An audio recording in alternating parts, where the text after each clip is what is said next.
శ్రీమాత్రే నమ. జయ గురు దత్తాత్రేయ నమ. ఈ వీడియోలో మనం జూలై 1 నుంచి డిసెంబర్ 30 మధ్యలో జరిగే అర్ధ సంవత్సర ఫలితాలు తెలుసుకునే ప్రయత్నం చేద్దాం. సాధారణంగా మన ఆంగ్ల సంవత్సరాది ప్రకారం 2025 సంవత్సరంలో సుమారుగా మనం 6 నెలలు కంప్లీట్ చేసుకోవడం జరిగింది. సరే, ఈ మొదటి 6 నెలల్లో కొద్దిమందికి బాగున్నప్పటికీ మరికొద్దిమందికి ఇబ్బందులు. అంటే ముఖ్యంగా ఈ 6 నెలల్లో మొదటి 6 నెలల్లోనే మనకి శని భగవానుడు మారడం జరిగింది. అలాగే గురుగ్రహం కూడా మారడం జరిగింది. అలాగే రాహు కేతువు కూడా ఈ మొదటి 6 నెలల్లో మారడం వల్ల కొంతమందికి అనుకూలంగాను మరికొంతమందికి ప్రతికూలంగాను రావడం జరిగింది. అయితే ఈ ద్వితీయార్థంలో అంటే సెకండ్ హాఫ్ జూలై నుంచి డిసెంబర్ మధ్యలో మేజర్ గ్రహాలైనటువంటి శని, గురువు, రాహువు, కేతువు పెద్దగా వీటి మీద మార్పులే ఉండే అవకాశం లేదు. యాస్టీజ్గా ఈ గ్రహాలన్నీ కూడా అదే పొజిషన్లో డిసెంబర్ 31 వరకు ఉండడం జరుగుతూ ఉంటుంది. అయితే ముఖ్యమైనటువంటి గ్రహాలు శని భగవానుడు, గురుగ్రహం వక్రగమనం పొందడం జరుగుతుంది. మరి ఈ రెండవ 6 నెలల్లో నవంబరు 12వ తారీఖు నుంచి గురుగ్రహం వక్రగమనం పొందడం జరుగుతుంది. ఎప్పటిదాకా? మార్చి 11 వరకు కూడా ఈ గురుగ్రహం అంటే మనకి ఈ అర్ధ సంవత్సరంలో ఈ నవంబర్ 12 నుంచి సుమారు ఒక 50 రోజులు గురువు వక్రించే ఉంటాడు. దాని తర్వాత కూడా కొన్నాళ్ళు వక్రగమనం, అది నెక్స్ట్ వీడియోలో తెలుసుకుందాం.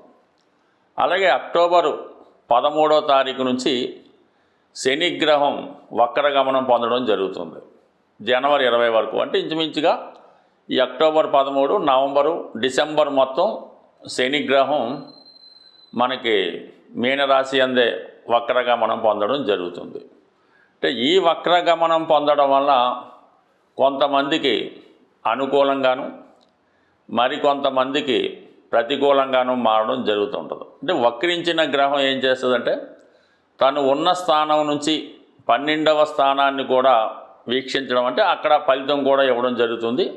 ఆ విధంగానే దృష్టి కూడా మరి ఈ 3 భావాల మీద అంటే శనికి ఉన్నటువంటి 3, 10 భావాలతో పాటు 7వ భావం యొక్క దృష్టి కూడా మారడం జరుగుతూ ఉంటుంది. అంటే డబల్ యాక్టింగ్ చేయడం జరుగుతూ ఉంటుంది. అలాగే గురుగ్రహం కూడా మనకి నవంబర్ 12 నుంచి వక్రగమనం పొందడం వల్ల ఇంచుమించుగా మళ్ళా బ్యాక్ వచ్చి ఫలితం ఇచ్చినట్టు కనబడుతుంటుంది. అయితే ఈ వక్రించిన గ్రహాలు ప్రధానంగా ఏం చేస్తాయంటే మనం ఒక మొదటి 6 నెలలు చేసిన ప్రయత్నాల్లో ఏమైనా విఫలమై ఉంటే ఈ గురువు వక్రించినప్పుడు మళ్ళీ ఇంకొకసారి ప్రయత్నం చేయమని ఆ గురుగ్రహం మనకి చెప్తూ ఉంటుంది. మనం ఏదో వివాహం కొరకో, ఉద్యోగం కొరకో, ఏదైనా ధనం కొరకో, సంతానం కొరకో ప్రయత్నం చేసి ఉంటాం. ఈ సమయంలో అంటే మంచుమించు జనవరి నుంచి అనుకొని మనకి నవంబర్ 11 వరకు ఏ ప్రయత్నం చేసినా విఫలమైంది. కాబట్టి గురువు వక్రించిన తర్వాత ఏంటంటే మళ్ళీ ఇంకొకసారి మనం ప్రయత్నం చేస్తే ఆ ప్రయత్నం నెరవేరే అవకాశం ఉంది. అంటే సాధారణంగా ఎవరి జన్మజాతకంలో గురువు వక్రగమనంలో ఉంటాడో వాళ్ళకి పనులన్నీ కూడా గురువు వక్రించి ఉన్నప్పుడు మాత్రమే జరుగుతుంటాయి. అంటే గోచార రీత్యా గురువు వక్రించి మీ జన్మజాతకంలో గురువు వక్రించి ఉంటే కంపల్సరిగా ఈ గురువు వక్రించినప్పుడు మీరు ఏ పంతాలు పెట్టినా అవ్వడం జరుగుతూ ఉంటుంది. కాని వారు కూడా ఇంకొకసారి ప్రయత్నం చేస్తే ఫలితం దక్కుతుంది. అప్పటికి కూడా అవ్వకపోతే దాన్ని కంప్లీట్గా వదిలివేయచ్చు. శని భగవానుడు కూడా మనకి అక్టోబర్ 13 నుంచి వక్రగమనం పొందడం జరుగుతుంది. శని ఉద్యోగకారకుడు కాబట్టి మరి గతంలో ఉద్యోగ ప్రయత్నం చేసి ఫెయిల్ అయినా లేదా మనకి ఉద్యోగం పోగొట్టుకున్నా తిరిగి సంపాదించడానికి ఈ శని భగవానుడు మీకు అనుకూలిస్తాడు. అలాగే మీ జన్మజాతకంలో శని భగవానుడు వక్రించుంటే గోచార రీత్యా శని వక్రించినప్పుడు మీకు సాధారణంగా శుభ ఫలితాలు రావడం జరుగుతుంటుంది. అందుకనే చాలామంది గురుబలం పెరగాలన్నా శని బలం కావాలన్నా వారి జన్మజాతక ప్రకారం వక్రించిన టైం కొరకు ఎదురు చూస్తుంటారు. కామన్గా ఆ వక్రించినటువంటి సమయంలో చాలా వరకు వారి పనులు కూడా సక్సెస్ అవ్వడం జరుగుతుంటుంది. ఇది కొంత అనుభవం బట్టి అది ఉంటుంది. కాబట్టి మనం ఉపయోగించుకున్న దాన్ని బట్టి ఆ ఫలితం ఉంటుంది. కాబట్టి కొన్ని ముఖ్యమైన ఫలితాలు రేపు 6 నెలల్లో ఏ ఏ రాశికి ఏ విధంగా జరుగుతుంది అన్న విషయాన్ని తెలుసుకునే ప్రయత్నం చేద్దాం ఈ వీడియోలో. సింహరాశి వారికి రాబోయే 6 నెలలు జూలై 1 నుంచి డిసెంబర్ 31 మధ్యలో వీరికి ఈ 6 నెలలు కూడా గురువు చాలా అద్భుతంగా పనిచేయడం జరుగుతుంది. 11వ స్థానంలో ఉన్నటువంటి గురువు మల్టిపుల్గా అటు 5వ స్థానాన్ని 3, 7, 11 స్థానాలని యాక్టివేట్ చేయడం జరుగుతుంది. ఎక్కువగా దూరమైనటువంటి మిత్రులు బంధువులు తిరిగి కలుసుకుంటారు. మీలో ఉన్నటువంటి టాలెంట్కి తగిన గుర్తింపు రావడం జరుగుతుంది. వృత్తిలో పదవిలో అభివృద్ధి, సడన్గా మంచి మార్పులు వచ్చే అవకాశం ఉంటుంది. అలాగే వివాహ ప్రయత్నాలు చాలా వరకు ఫలిస్తాయి. ఈ సమయంలో మీకు జరిగే వివాహం ద్వారా ఆర్థిక లబ్ధిని కానీ ఏదో ఒక గొప్ప విజయాన్ని కానీ సాధించడం కారణమవుతూ ఉంటుంది. అంటే ఒక సంబంధం కలగడం వల్ల మీ యొక్క హోదా స్టేటస్ పెరుగుతాయి, ఆర్థిక పరంగా కూడా బాగుంటుంది. 11వ స్థానంలో ఉండడం వల్ల చాలా వరకు గురువు కారకత్వాలైనటువంటి సంతానం, విజ్ఞానం, సంస్కారం, ధనం ఇవన్నీ కూడా మనకి అనుకూలంగా రావడం జరుగుతుంది. మీకన్నా మీ కుటుంబంలో మీకన్నా ముందు పుట్టిన మీ పెద్దవారు వారు సక్సెస్ఫుల్గా ఉంటారు. వారు మీకు సహాయం చేసే స్థితిలో ఉండడం వల్ల మీకు ఆటోమేటిక్గా ఒక మంచి గుర్తింపు కానీ వారి సహకారంతో మీరు చేపట్టే పనుల్లో విజయం లభిస్తుంది. అయితే నవంబర్ 12వ తారీఖున గురుగ్రహం వక్రగమనం జరుగుతుంది. అంటే 11 నుంచి 10వ స్థానంలో ఉంటే ఏ ఫలితం రావడం జరుగుతుందో ఆ ఫలితం రావడం జరుగుతుంది. దానివల్ల 2, 6, 10 భావాలు యాక్టివేట్ అవుతాయి. 4వ భావం యాక్టివేట్ అవుతుంది. దీనివల్ల మరి గతంలో మీరు ఏదైనా ఒక ఇల్లు కొనాలనుకున్నా, వాహనం కొనాలనుకున్నా ఆ ప్రయత్నం వాయిదా పడి ఉంటే ఈ సమయంలో తిరిగి మీరు ప్రయత్నం చేయడం వల్ల మరి ఏదైనా గృహలాభం కానీ వాహన లాభం కానీ కలుగుతుంది. పోగొట్టుకున్నటువంటి ఏదో ఒక వస్తువు తిరిగి మీరు పొందడానికి కూడా ఈ గ్రాసిత అనుకూలిస్తుంది. అంటే ముఖ్యంగా వృత్తి, కుటుంబం, ఆదాయం, సర్వీసు బాగుంటుంది. మీ కింద పనిచేసే మీ సిబ్బంది కూడా మీకు సహకరించడానికి బాగుంది. అంటే మొత్తం మీద గురువు ఈ సంవత్సరం అంతా మీకు అన్ని విధాలా బ్రహ్మాండంగా ఉపయోగపడడం జరుగుతుంది. దాని తర్వాత శని భగవానుడు ప్రస్తుతం అష్టమ శనిలో ఉన్నారు మీరు. అయితే అష్టమ శనికి ఎల్లవేళలా ఇబ్బంది కలిగిద్దని అనుకోకూడదు. మీరు గతంలో చాలా కష్టపడి ఉంటే, ఏదో ఒక రంగంలో బాగా కృషి చేసి ఉంటే ఈ సమయంలో దాని యొక్క ఫలితం పొందడం జరుగుతుంది. సడన్గా మీరు ఏదైనా ఒక రాజకీయ పదవికో, ఒక రాజకీయాల్లోనో బాగా కష్టపడి ఉంటే ఒక కార్యకర్తగా సడన్గా ఈ సమయంలో మీకు ఒక పదవి లాంటిది లభించడం జరుగుతూ ఉంటుంది. అంటే ఇంకా ఎక్కువ కష్టపడి ఇంకా పేరు తెచ్చుకునే విధంగా ఉంటుంది. అంటే ఏదైనా ఆకస్మికంగా ఒక సంఘటన అన్నది ఈ సమయంలో జరుగుతూ ఉంటుంది. అంటే అష్టమం దశమానికి లాభం అయింది కాబట్టి వృత్తిపరమైనటువంటి అభివృద్ధి, బాధ్యతలు పెరుగుతాయి. ఫర్ ది సేమ్ టైం ఏమవుద్దంటే, ఎప్పుడన్నా మీరు వృత్తిలో చిన్న పొరపాటు చేసి ఉంటే దానికి ఇప్పుడు పనిష్మెంట్ రావడం జరుగుతుంటుంది. ఈ కారణం వల్ల అంటే కొంతమంది ఉద్యోగాన్ని పోగొట్టుకుంటూ ఉంటారు. ఈ విధంగా కొన్ని చికాకులు రావడం, సెలవు పెట్టడం అలాంటివి జరుగుతుంటాయి. అయితే కొంతమంది ఈ అవకాశాన్ని కూడా ఉపయోగించుకున్నట్టు ఏదో కారణం వల్ల ఉద్యోగంలో ఇబ్బంది వస్తుంది, కొన్నాళ్ళు మిమ్మల్ని పక్కన పెట్టారు అనుకుంటాం. ఆ సమయంలో వీళ్ళు ఏం చేస్తారంటే ఏ రియల్ ఎస్టేటో ఇంకోటో అంటే చాలా కాలంగా బిజీగా ఉంటారు. ఒకసారి ఖాళీ అవగానే వేరే అవకాశం పెట్టడంతో దాంట్లో మళ్ళీ ఇంప్రూవ్ రావడం జరుగుతుంటుంది. ఏదేమైనా అష్టమ శని జాతకుడిని కొంతవరకు తనలో ఉన్నటువంటి ధైర్యాన్ని తగ్గిస్తుంది. వ్యక్తిని నిర్వీర్యం చేసి మన సామర్థ్యాన్ని తగ్గించి మనం ఏమీ చెయ్యలేమో అన్నటువంటి స్థితి కల్పిస్తూ ఉంటుంది.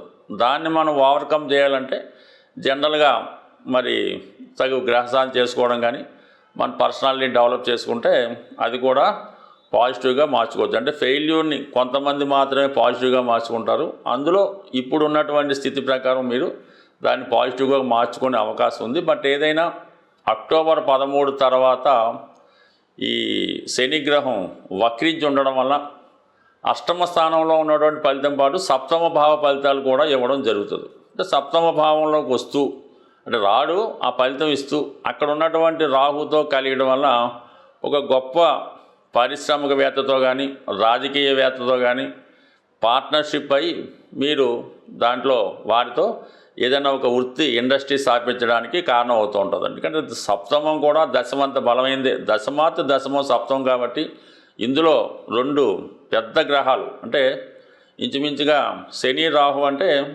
పెద్ద పారిశ్రామికవేత్తలు మనం పోల్చుకోవచ్చు. అటువంటి వాళ్ళతో మీరు టైఅప్ అవడానికి కూడా కారణం అవుతుంటుంది. లేదంటే ఏదైనా పెళ్లి విషయంలో మాత్రం కొన్ని ఇబ్బందులు ఎదురవ్వడం జరుగుతూ ఉంటుంది. కొంతమందికి inter caste marriage, age difference ఉన్న మ్యారేజ్ లాంటివి కూడా జరుగుతుంటాయి. కాబట్టి ఏదైనా పెళ్లి విషయాలు వేరు, పార్ట్నర్షిప్ వ్యవహారాలు వేరు, వృత్తి సంబంధించిన వ్యవహారాలు వేరు. కాబట్టి ఒక దాంట్లో ఒకదానికి ముడిపెట్టకూడదు. ఒకటి బాగుంటే ఒకటి బాగోపోవచ్చు. సప్తమం బాగున్న ప్రతి ఓడికి వివాహం బాగుంటుందని చెప్పలేం, వ్యాపారం బాగుంటుందని చెప్పలేం. ఈ విధంగా మిగతా గ్రహాలు బట్టి మారుతూ ఉంటుంది. కాబట్టి బట్ ఏదైనా వివాహ సంబంధాలు కురుచుకునే వాళ్ళు మాత్రం చాలా జాగ్రత్తగా కూర్చుకోకపోతే ఏదో ఒక మోసం జరిగే అవకాశం ఉంటుంది.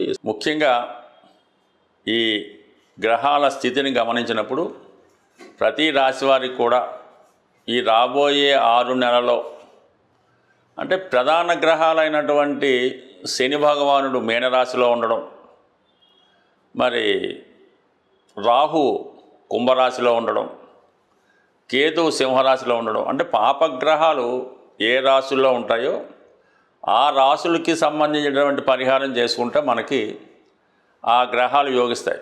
శుభగ్రహాలు మనం పెద్దగా ఏం పరిహారం చేయక్కర్లేదు, అవి ఆటోమేటిక్గా యాక్టివేట్ అవ్వడం జరుగుతూ ఉంటుంది.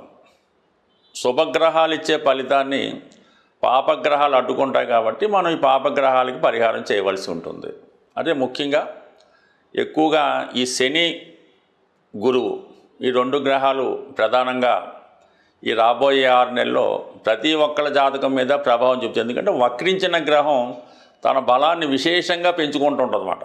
ఆ కారణం వల్ల సహజ భాగ్య రాజ్యాధిపతులైనటువంటి ఈ 2 గ్రహాలు అంటే మనకి ఒక లక్ష్మీనారాయణ యోగం ఏర్పడినట్టు ఈ 2 గ్రహాలు మనకి ప్రభావం చూపుతూ ఉంటాయి.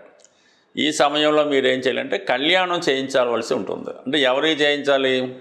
వెంకటేశ్వర స్వామి కళ్యాణం చేయించడం వల్ల కంప్లీట్గా మీకు శుభం జరిగే అవకాశం ఉంది.